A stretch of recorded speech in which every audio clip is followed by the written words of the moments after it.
It is 10:47 on a Tuesday night. A couple sitting on their couch scrolling through their phones. Now, they've been thinking about buying a home for 6 months, and tonight something clicked. They're ready to start for real. So, they do what every buyer does in 2026. They open their phones, not to call an agent, not to visit a website. They open ChatGPT, Claude, Gemini, whatever AI they're choosing, and they type in best real estate agents for first time buyers in my city, or something similar, right? And in the next 4 minutes, before either of them has spoken a single word to a real estate agent, they have already decided who they are probably going to call. And for most agents, ladies and gentlemen, in that market, the decision was made without them ever knowing that they were being evaluated in the first place. Okay, so the 5 stages every buyer moves through before they pick up the phone, that's what you need to know, and what's actually happening at each stage that most agents don't have any visibility into. So this is not going to be a strategy episode, guys. This is a perspective episode, and most agents designing their marketing around what they think buyers want to see. Okay, now today we're going to look at what buyers actually do step by step. So let's get into it. This is Elite Zone. Let's go.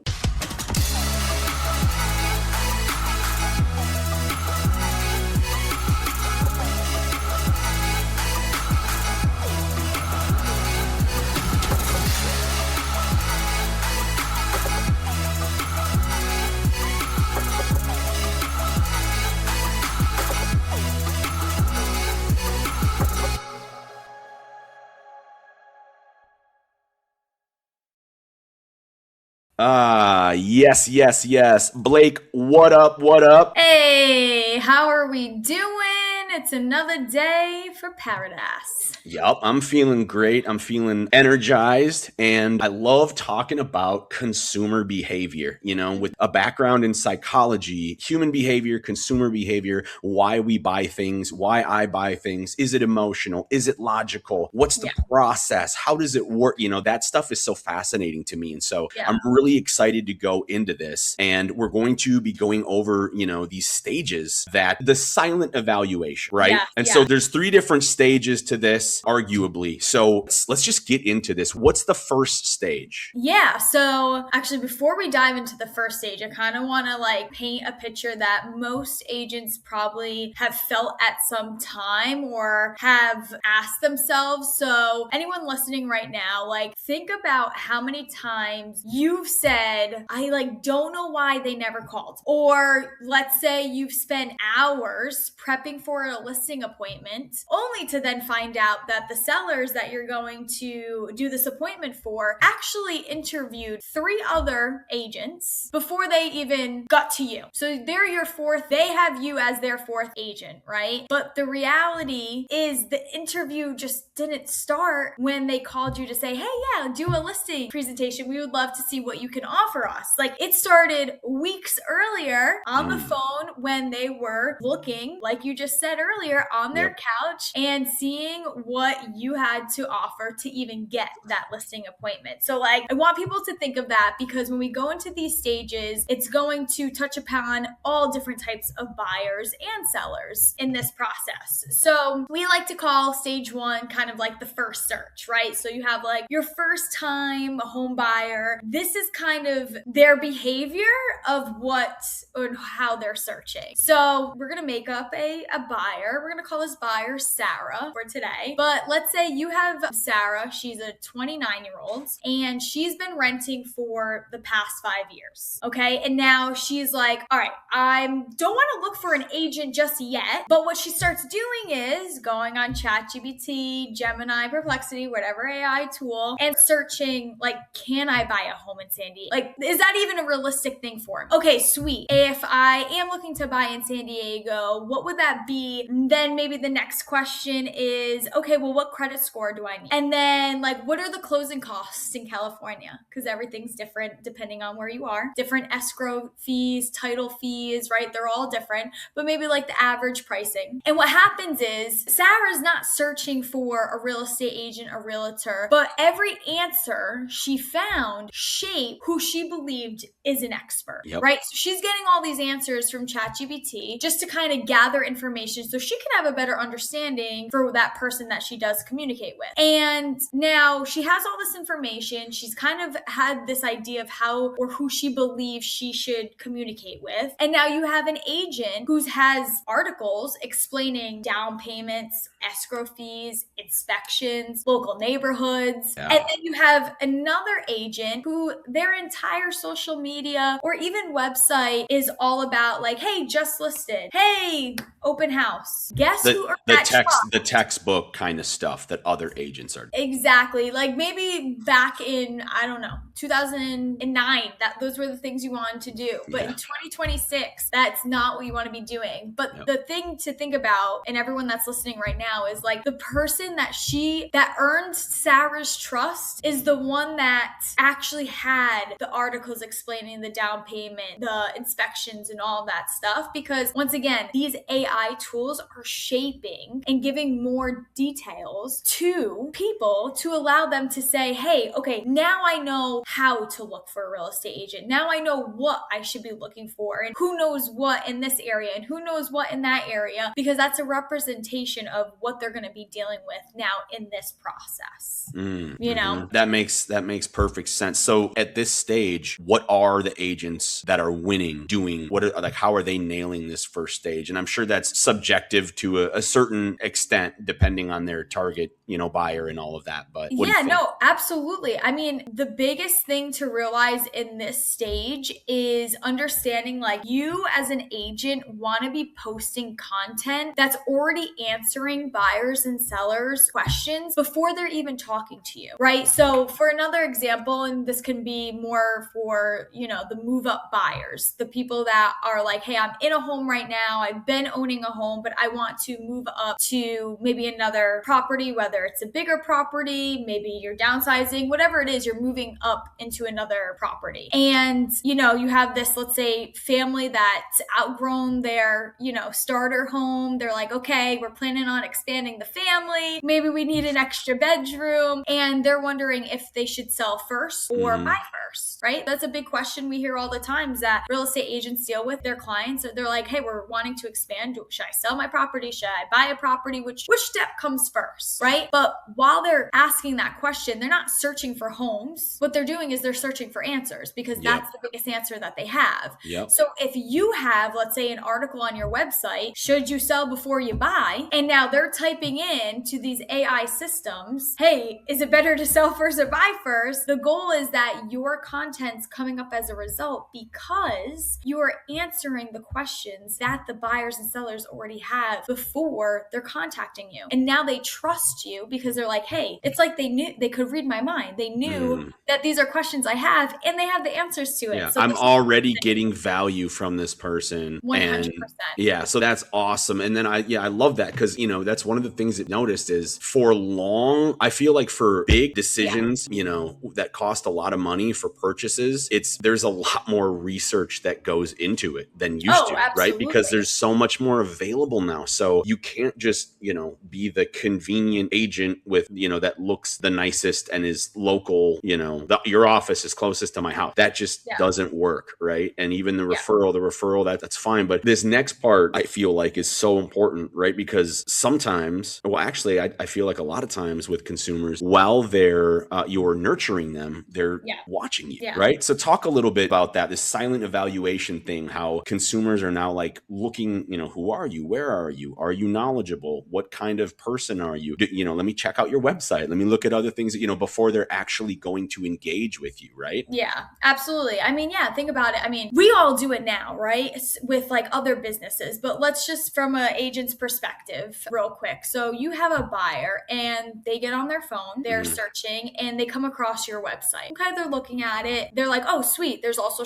social media links attached to it. Let me also go look at their social media to see how active they are. And so they're looking at, let's say, your Instagram or your Facebook, whatever it is, and they don't like your post. They don't follow you. They don't send you a message. You never know that they're really there. But in those 20 minutes that they were on your website and going like this on your Instagram or Facebook, they were deciding right there and then if they wanted to work with you. That happens every single day to real estate agents, whether they want to believe it or not. It's the same exact thing. I mean, think about once again, like I said, our own behavior, right? Like when we're looking at contractors, like when you're a real estate agent and you're partnering up with an escrow company or a local vendor to be your go-to contractor, or maybe your go-to financial advisor, right? You also are wanting to make sure they represent you in a way that you're wanting to give that referral, right? So it's the same exact thing. You're saying, hey, okay, I'm looking at this person's online presence. Does it showcase who they are, what they offer, and the type of person that they are on their social media? Or does it give a whole different message, right? And just by that first impression, that is going to determine buyers' behavior. And so just like we do it with our vendors or people that we contract with, we make that first impression via online and we say, yes, we want to continue this conversation, or we say, I just don't think based off of what I see online, this is going to be a match. And so that's why it's like, it's so important when we do talk about how having an online presence is like absolute key to success. Making sure your information's updated. So like, yes, you want all of your like contact information updated, your name, your branding, but you also want to be constantly posting blogs, updates, neighborhood updates, events, tips and tricks, and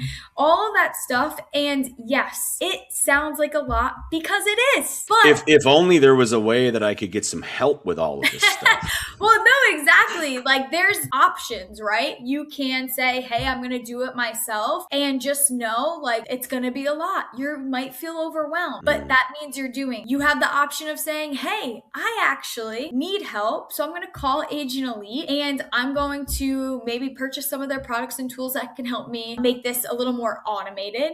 Or you can say, I don't even want to do any of it because I have so much other work I need to be doing, which is helping my clients. And I am going to get their concierge who does it for them. So there are options, but just know like you got to do it one way or the other. Yeah, it's got to get done. Exactly.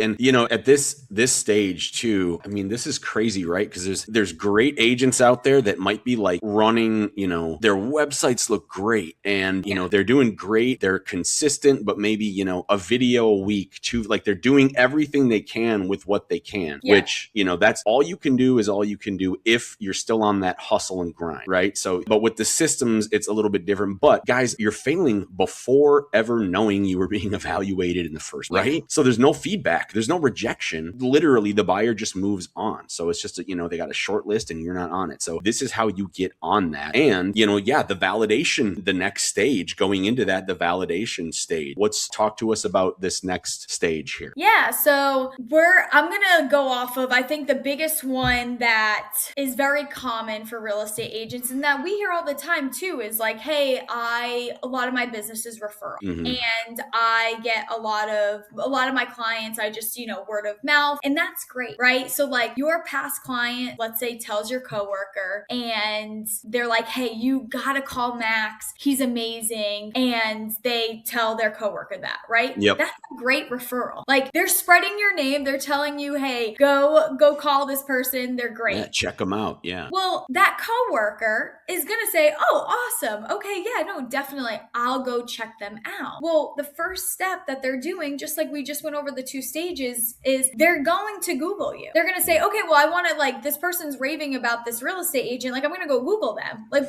why are they raving? And also other people raving, right? They're going to Google. Is their website updated? Does it have updated contacts? Does their Google business profile have current reviews or are the reviews from 2022, right? Like, does your Facebook have a phone number that's from, 10 years ago when you first got into the business? Or does it have your updated brokerage, right? And what happens is the referral did happen, but the validation failed.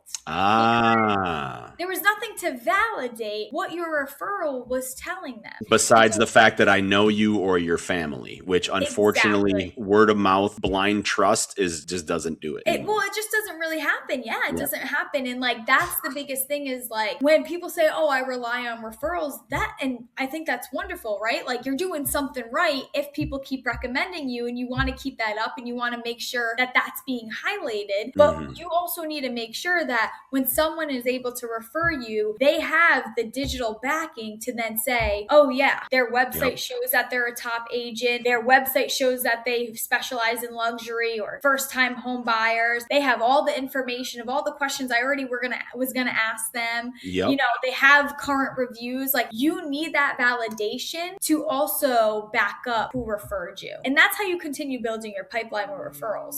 Because I mean, if you don't have that, then it's gonna eventually die out, unfortunately. That's just the truth. So that makes perfect sense. And the inconsistency and even it's like, what's that term? Death by 1,000 cuts. I know it's a bad one, but it's like a lot of little minor inconsistencies can be something that has more of a pounding negative impact on your brand now, right? Because, I mean, it's it adds up. It does. It adds up. It also creates, like, you could have, let's say you do have a seller who is looking for a real estate agent and they Google, maybe you're in the running with 2 other agents. So there's 3 total. And the seller starts Googling these 3 sellers. That real seller is going to go with the real estate agent that has a digital presence, because what that tells that seller is this person's going to sell my home fast and do what I need them to do. But if you don't have that shown, if you don't have a presence, if you aren't active on social media, I'm going to say, how are you going to get my listing out there? How are you getting my listing out to buyers so we can get this off the market? And that's another thing you have to think about is like, you need that validation online as well. Like there's so many reasons why, and you just, once again, you got to do it. You got to make sure you have it done. Yeah, no, definitely. I love that. So assuming, guys, you get all of this in place, and I know you're going to because you listen to Elite Zone and you guys are all elite agents, but let's talk about the first contact, right? And I know we hammer speed to lead, but speed and relevance are going to decide everything, right? So tell us about this, Blake. Yeah, so one of the things that I think of first is you get a, let's say, message on a Tuesday at 9 o'clock, right? Someone finally gets home from work, they're going on to their system and they're like, hey, you know what? I'm gonna look at some agents' websites. So they fill out a lead capture because they're kind of just curious and want to get some information. Well, that happened on Tuesday. You then don't call until, let's say, Thursday morning, and you do talk to the person. They're like, hey, like I was just browsing, but I've been in contact with a few other agents. Like, I'm good. Thank you for getting back to me. What happens is you didn't lose that lead because of your presentation or because you weren't like online. You gained that contact because you were, but the issue now is the speed to lead, and you lost it because those other agents that they got in contact with got to them faster than you, right? And it's so important. That's why for our systems, we have automation set up, because it doesn't matter what source your contact is coming from, like they're getting hit in seconds, right? And that's another thing I like to point out. A lot of our real estate agents, right, like they really hone in on that first message to make it not so generic. They make sure it does sound personalized. A paid lead that just came in from paid advertisements, that first message might sound a little different versus someone that comes organically onto your website, or maybe comes through your social media because you told them to comment a certain word. All of that is going to sound different, but the most important thing is that message is sent right away when those actions are taken. So that's another important thing, is like making sure that message is a little more personalized than like, hey, thanks for, filling this form out. I'll be in touch. You want to, add some more detail and kind of meat to that message. Yeah, absolutely. And then when they make their decision in this last stage, I mean, it's literally the trust that the modern AI-friendly savvy agent is going to build is happening before the first conversation. So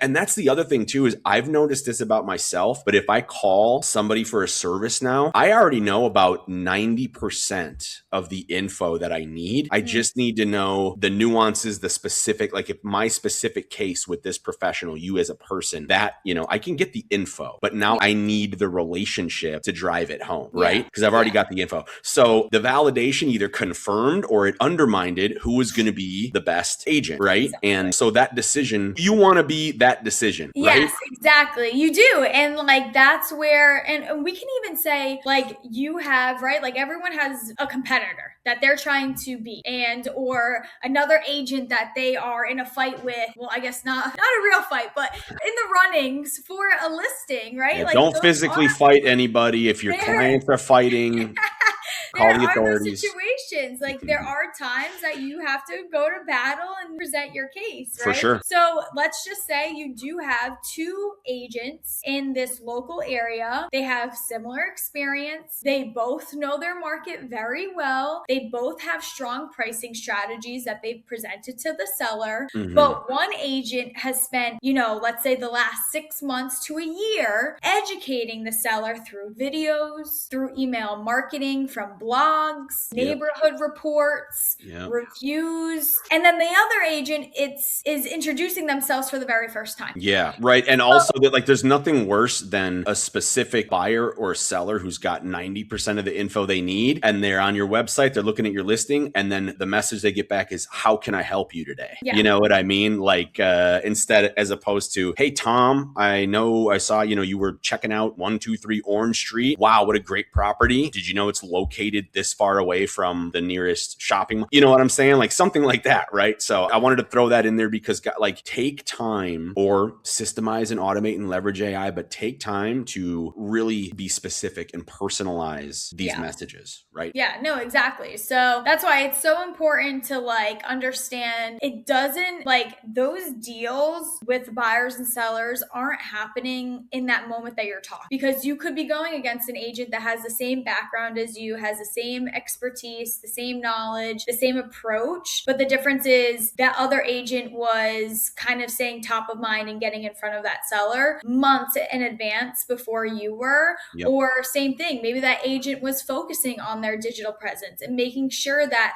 they were being validated, so that way when someone referred them or they said go check out my website, everything matched up to exactly what they were saying. And that's why it's so important to understand that that is how people are making decisions now, and that's even the decision to even just call you, that's what they're doing. So yeah, no, I think that understanding like somewhere in your market someone is asking right now AI who they should trust to help them buy a home, or asking them like what are things I should be asking in a listing appointment. So like they don't know your name, you as the agent, right? They're simply just asking these questions. They've never met you. Once again, they're just asking questions to AI. Yeah. But they're already making decisions based on what they can find. Absolutely. So the question that I love to say is like whether buyers are researching you or not, like you want to make sure the information that is on that you can control is there. So you want to be making sure you're building something that is worth finding. So when these sellers and buyers are already curating these ideas and like things in their mind of the decision, like you already have that information on your website. 100%. I love that, guys. And like we always say, this stuff compounds, okay? So every piece of infrastructure that you build, your content, your reviews, your consistent directories, your website, your IDX website that's got the blogs and it's serving buyers and sellers, right? This isn't just for buyers. Sellers do this stuff too. They're looking at info. Maybe they're going to sell in the next 5 years. Hey man, I better learn right now. Like it's ease of information, right? So a review added, last week is serving stage 2, buyers doing their silent evaluation today. A synced directory listing is serving stage 3, buyers running the validation. That's buyers right now at stage 1. That's where they're researching. I skipped over that one, but I named it. And then that foundation right there, that's where you build from. So, go ahead. Well, I was going to say, and to your point, like speaking of foundation, because I really want to make sure everyone listening is like thinking of this, like social media earns attention, right? You're posting, you're earning attention. Google earns discovery. AI earns recommendations. But your website, where trust gets built, it's the only digital asset that you can actually own. Yep. I want everyone to think about that again. Yes. Your website is truly the only asset that you can own, because Instagram can change its algorithm. Okay, you can't control that. Zillow can definitely and has changed the lead pricing. Your brokerage can change your profile. They can adjust whatever they want because they own it. So your your website is truly the foundation that connects every stage of the buyer's journey. And that's why we always talk about the ecosystem and having your website, because it truly is the foundation for your business. Absolutely. I love that. So the challenge this week, guys, go through your own presence as if you were a buyer, right? You're going to go on mobile, you're going to ask chat, and you're going to do and don't just, search just real estate agent in market, right? Like ask some related questions, ask some related things to maybe your, ideal target seller or buyer. You can get creative with it, but look and see, is it recommending your brand? Does your content speak to buyers at the beginning of their journey when they don't even know what they're going to be doing? They're just sourcing information, right? Do your reviews tell stories? Is your information consistent everywhere? Like this kind of stuff. And just so you know, a couple things, great resources, www.agentelite.com/visible. You can get the Visible Agent Blueprint guide we have there. We've built out exactly how to do all of this stuff essentially and what you need. We're always available. Got a lot of great resources, agentelite.com. Our blog posts, we do blogs at least once a week and they're great. So go check out new content, go get the resources and source the information that you need. We want to build that relationship with you, but we want you to be the people that are, or the agents that are leveraging this now, this strategy now. So in the next 2, 3, 4 years, when everything really starts to compound for you and as AI grows, we're growing with. So go out and do that and comment visible on any post that we have. And one of our teammates will reach out to you and walk through what your presence look like, at each stage of the buyer journey. If you want to hop on, we can help you do this. So yeah, I mean, that's what I got. This is a great episode this week. So see your business through the buyer's eyes, everybody, and build what earns the call before the call happens. And we will see you in the next episode.